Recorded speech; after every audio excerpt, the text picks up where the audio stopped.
Tingin mo Ryan, magustuhan to ni Joy? No? Mareregaluhan natin si Joy, no? Kaso, susunod, alamin ko muna yung size niya. Surprise ko na si Joy. Ito, ganda oh. Parang maganda to, mga kalingap oh. Bagay sa kanya. Bagay, no? Tapos ito, panlalaki, couple shoes. Ganun mga mga gusto nito. Ah, talaga? Ba't alam mo? Nas nakita ko sa suot niya. Bakit alam mo? Sa suot niya. Ah, Nakita ko lang. sige. Kala ko, may mga hindi ako nalalaman eh. Ala. So comment nyo nga mga kalingap kung tingin mo maganda to para sa ating special someone. Ayun o. Alamin natin ang size ni Joy. Alam ko size 6 po yata. Ano?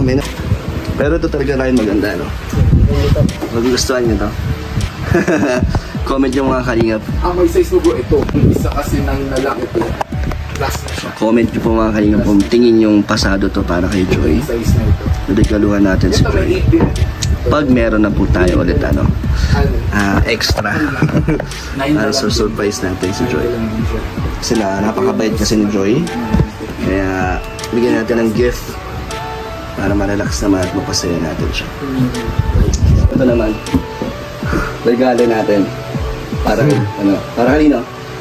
Hey Joy. Sino pa ba? Alam mo iba? Sa susunod mga kalingap, babalikan natin to. Po kami mga kalingap. Pero Ryan, talagang di ko kasi di ako mapakali. Parang gusto ko nang bilhin yung sapatos. Tingin mo? Tingin mo? Parang ito yung gusto kong pag-amin na madaliin eh. Kaya, alam mo yun? Yung sabi kong aamin ako pero sabi mo wag muna. Pero ngayon, gano'n din yung nararamdaman ko. Parang gusto ko nang bilhin para regalo natin para sa kanya. Kasi sabi mo bagay. Ganun yung mga gusto niyang sa nakikita mo, no? Nakita ko mga suot niya. Pero kaya sa na lang muna siguro. Sa susunod muna. Para sure natin yung size. Kaya nga eh. Kung makabili lang. Pero tingin mo magugustuhan niya yun? Oo. Tingin mo naman kahit naman siguro ibigay natin. Oo, magugustuhan. Basta't galing sa'yo. Oo, tingin mo? Magugustuhan. Ano ba napapansin mo tingin mo kay Joy pag nagbablog? Ano bang nararamdaman mo kay Joy na gusto na naman niya? Masaya na po. Oo, Masaya din naman ba siya? Masaya din naman siya. Nakikita mo? Oo, tapos parang comfortable man siyang kasama ka. Ano lang siguro siya, nahihiya lang. Nahihiya. Na kaya... Pero ngayon sa mga nakita natin, pero medyo hindi na siya nahihiya. Kaya nga medyo nagiging madaldal na, no? Nagiging komportable na kasama Gaya natin. tahimik talaga. Talaga, oo nga eh. Kaya medyo awkward din nung dati, no? Nung umpisa pa lang. Parang nawawalan talaga kami ng pag-uusapan kasi nakakaya. Ganun ba yun?